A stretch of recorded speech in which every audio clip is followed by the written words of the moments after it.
we've been talking a little bit about British exports, which might explain the accent. I've been over in America for 24 years now.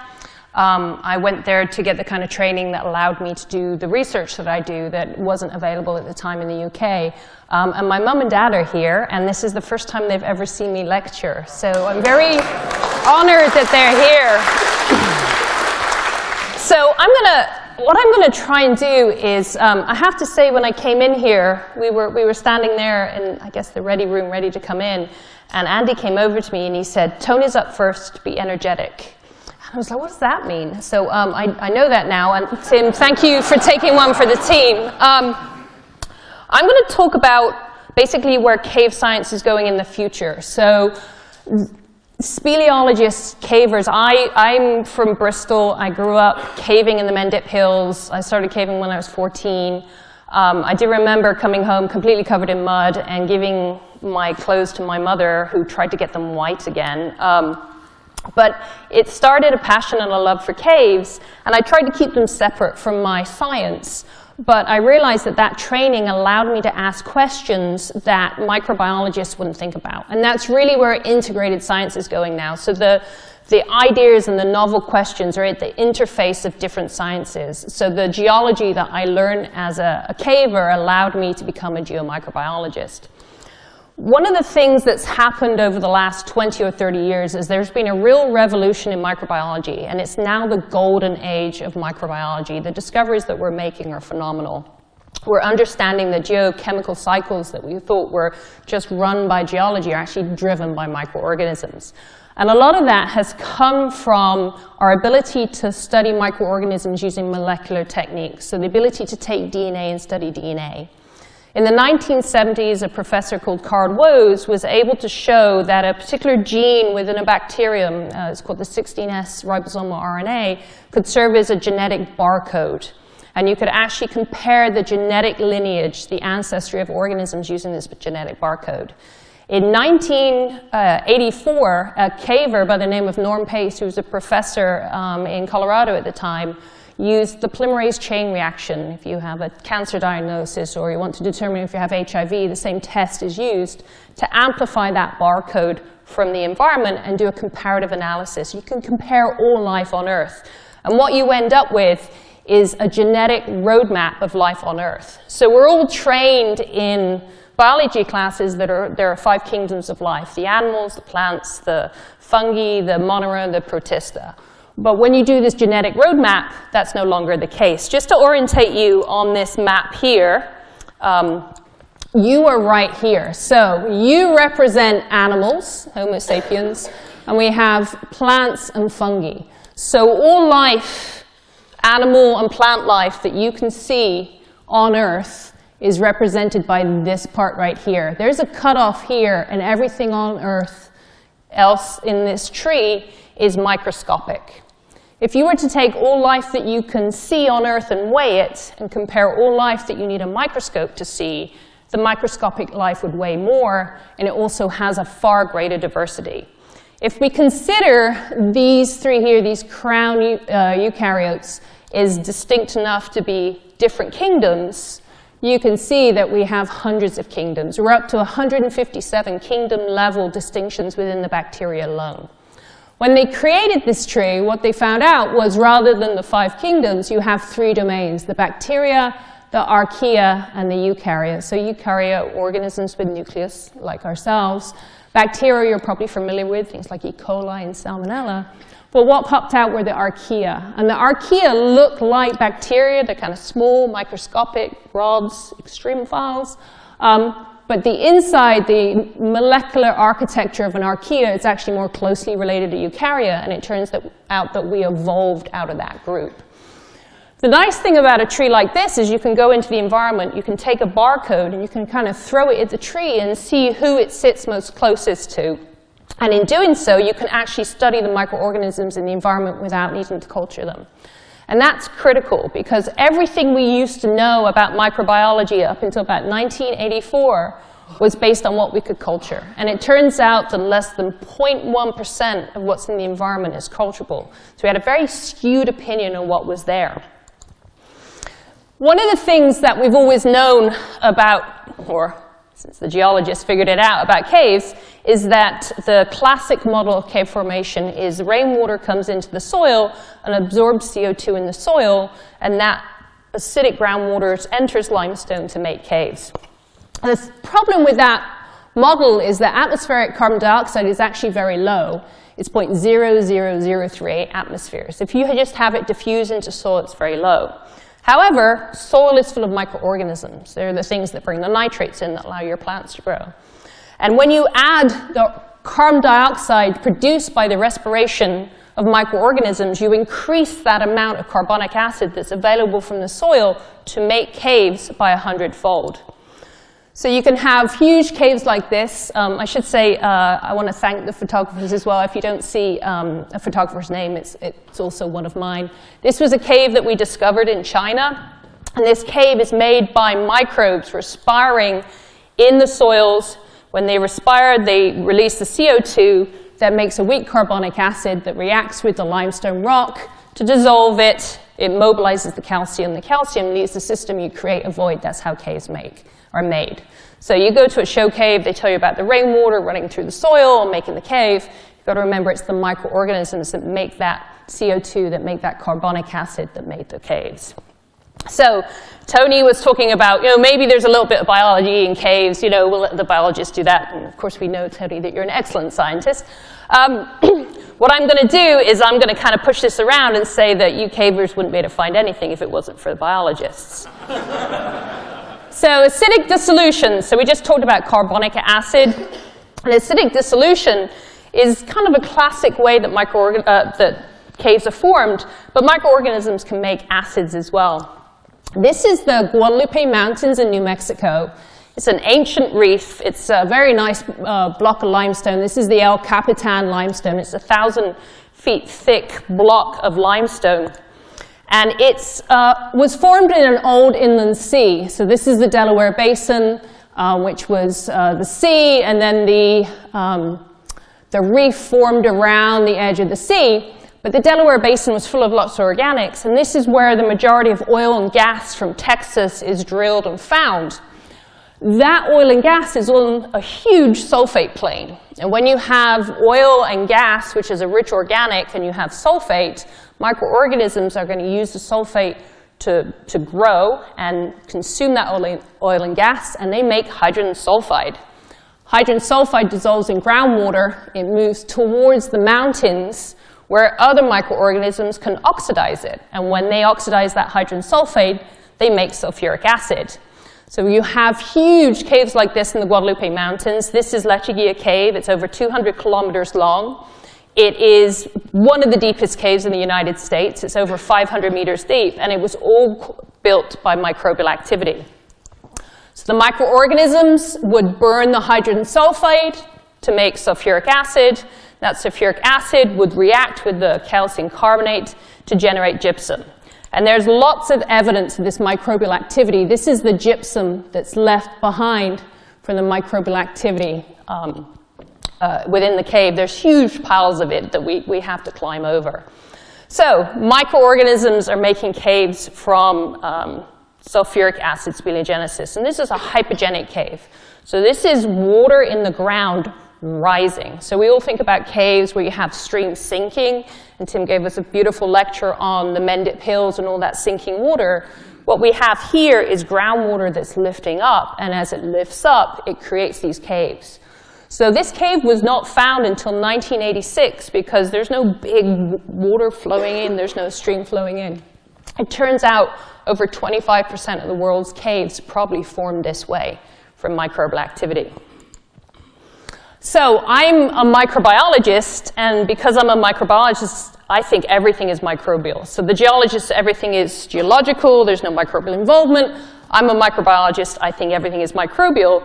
So I've started studying these cave environments to see if there are other mechanisms that microorganisms can use to make caves beyond just this sulfuric acid speleogenesis and the carbonic acid speleogenesis. One of the things about minerals is the difference between a soluble and an insoluble state of a mineral is simply the redox state that it exists in. And one thing that microorganisms are very good at doing is changing the redox state of chemicals. So they can take an iron oxide, like the rust on your car, and they can burn that and turn it to iron 2, which will leave a big hole in your car. So one of the things I'm interested in is reductive dissolution, and the idea that microorganisms can actually reduce. Reduce is actually give an electron away, and in doing so, they can actually change the chemistry of a mineral from a solid into a liquid. This is the site that we've been working on. This is in Brazil. This is Belo Horizonte, if you're familiar with Brazil. These are the iron mountains of Brazil. So these are banded iron formations. These are very ancient rocks that were deposited between about 1.8 and 2.2 billion years ago. They were formed by the Great Oxidation Event. So our planet, before photosynthesis evolved, was a very reduced environment. So that meant that things like iron was in a reduced state, a liquid state, the iron 2 state. When microorganisms started to produce oxygen, that oxygen reacted with the iron in the seawater, turned it into oxides, and then those iron oxides fell. And you had a nice layer of it when you had a photosynthetic bloom in the summer, and in the winter you would have sand blown around on top of it, and you'd have a layer of sand, and then the process would repeat. You get these beautiful banded iron formations of very ancient rock. Because it's made of iron, it's very resistant to dissolution. So we've been talking about carbonates and carbonates that can erode 300 meters in a million years. These banded iron formations erode about 16 centimeters in a million years. So very resistant rock, very unlikely that it would be dissolved away to make caves. And of course, there's loads of caves there. So it has to be microbial, right? Because I'm a microbiologist, and I know that microbes can do their redox state. This is a picture of my graduate student. When I started taking this picture, I was really impressed at how fast the stream was flowing, and I didn't notice that the stream was actually rising over my tripod while I was taking the photograph, and a colleague of mine was grabbing my shoulder and pulling me, and we've got to go, we've got to go. When I shouldn't be telling this, my mum's in the audience. We finally realized what was happening. The cave was flooding. We fled for our lives, and my graduate student didn't know what was going on, and he wondered why we were all running out of the cave at high speed. But there are 3,000 caves in these iron hills in Brazil. So these iron caves, where you should have no dissolution and no cave formation, is packed with caves. So what is going on? This is preparing for one. I shouldn't show this photo as well. Mum's in the audience. This is my student. He's wearing this big oversuit because of the killer bees. He's got the hood on because of the killer bees. We've got snake boots on because of the snakes. We're hacking our way through the jungle to get to these iron caves. When you get in there, the iron caves are alive. Every surface you look at, you can see great blobs of microbes hanging off. You can see sediments bubbling away in the floors. There's biofilms oozing out of the rock. So these caves are alive. It's like Empire Strikes Back, when they're in that space worm. You know, this is what these caves are like. So it's got to be microbial. Microorganisms are driving this, and it makes sense because the surface with all that jungle, there's a lot of organic material that can kind of drive a process of reductive dissolution. And we get in the caves and we sample the caves, and we're trying to figure out where the microbes can be. And the problem is, for a microorganism to reduce iron oxide, so it gives an electron to iron the same way that we give an electron to oxygen. That's why we breathe oxygen, we burn food, we take those electrons, we give them to oxygen, we breathe out CO2. Microorganisms, in order to do that with iron, can't have any oxygen around because they want to use oxygen. And so, sorry, I got waved, a sign waved at me, so they want to use oxygen instead of iron. So we wondered if it was happening behind the walls. Is it possible that microbes are doing this behind the walls? So we drilled a hole, kind of, and it's really hard. It's like hitting an anvil when you hit this rock with a hammer, straight in. And there was 20, 25 centimeters of gunge that had the same number of microbial cells that you find in yogurt. So the walls were alive with this stuff. We took some out, we took it back to the laboratory. This is a sample bottle that has iron in it. This is one where we've had microbes from the cave, and you can see that the iron is completely reduced. The volume is reduced because we were doing the DNA of these organisms. We put some iron, this is what it looked like before we put it into the culture. So this is an iron chip, and this is what it looks like after it's been in the culture for a month. So the microorganisms are just chewing that iron away. They're giving the electrons to it, and it's disappearing. We went back into the caves and we made chips of banded iron formation. We shoved them behind the walls. We came back a year later and they looked exactly like the chips that we'd put in the media. So the microbes are respiring behind the walls to dissolve the iron to make these caves. This is just the chemistry of that reaction.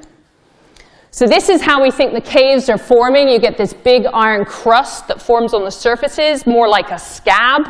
The microorganisms are doing their reductive dissolution behind it, chewing into the wall. Eventually this gunge becomes too heavy for this thin scab of iron to support.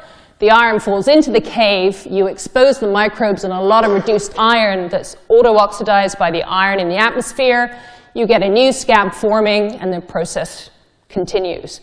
Why this is important in geology is all we know about caves is cave conduits and water flowing through a cave. Here we have a cave that's forming from the outside and in, and that's how you get these kind of blobs of cave that form together. So not only is it a new mechanism, but it's a new way that caves can form. And there are iron deposits like this on 5 continents, which dramatically increases the number of places on Earth where caves can form.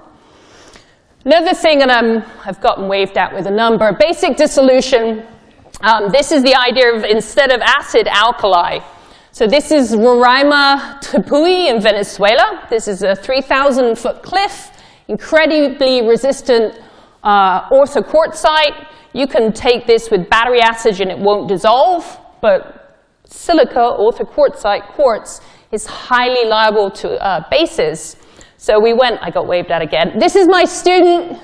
This is him holding the piece of string that keeps the door closed on the plane. The pilot, to figure out how much fuel we had, actually used a tree limb to figure out if we had enough to make it. And these are American students, and they don't travel anywhere. They had to get passports to do this, so it was entertaining for them. NASA paid for helicopters for us to get on top. And there are caves like this. Massive dissolution in this incredibly resistant rock. This is Roraima Sur Cave, over 16 kilometers long, and a type of rock that should not allow any caves to form. When you go in there, there are microbes everywhere. Every surface is covered in microbes. When you look at the grains of the rock, you can see the dissolution etch pits that you get from microbial activity, and you can even see the microbes on there winking at you to say, we're doing this. And this is how the caves form. You have a dissolution using a base that dissolves the silica oxide to make an acid, and you're left with the ammonia. So, other things that my lab does, we are studying whether there's microbial involvement in cave saltpeter. We're actually looking at photosynthesis. There are microbes photosynthesizing in the infrared within cave environments. That is a big story. We're looking at how speleothems form. Microorganisms are actually involved in that. And we're looking at the drivers of diversity. The big thing, the big takeaway that I'm going to go past my time on is that none of this would have happened without cave exploration. These important caves that allow us to find these biological problems to solve, if it wasn't for people going out and finding these caves and describing them, we wouldn't even know to look. So I want to thank all my collaborators. There are many of them. This is complicated work. And we are funded by multiple people. The National Science Foundation currently funds the Brazil work. So thank you very much.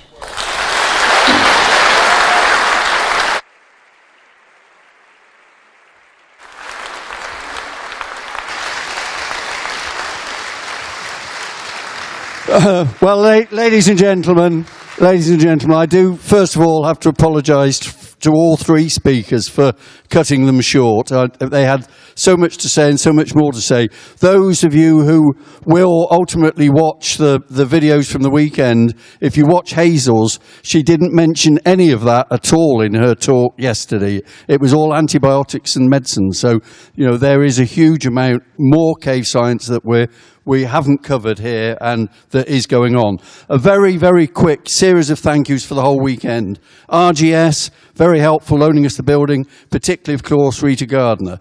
Personnel, particularly Diego, Alfredo and James, particularly James up the back, long suffering with the audio visuals. All the speakers over the weekend. The speakers tonight were speakers 41, 42 and 43.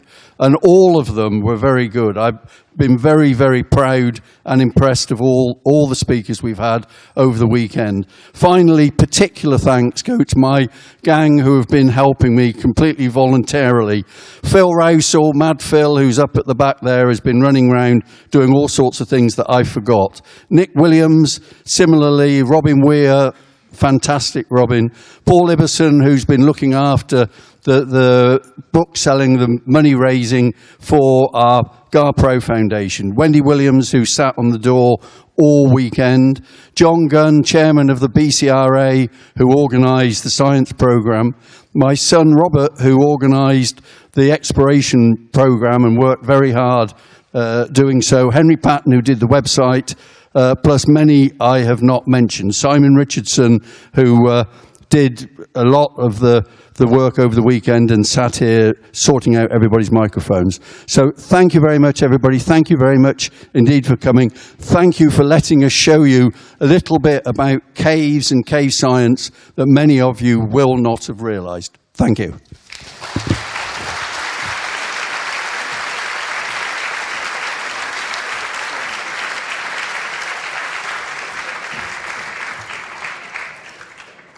Ladies and gentlemen, because we've run over time a little bit this evening, I think if you have any questions for our speakers, please do come down to the front after I've given a vote of thanks. I think we have been utterly privileged this evening to have four exceptional speakers covering so much material, not all quite as quickly as our first speaker, but thank you for that. It was a wonderful evening combining science, passion, adventure, and the applications that bring geography together. So please join me in thanking our speakers this evening.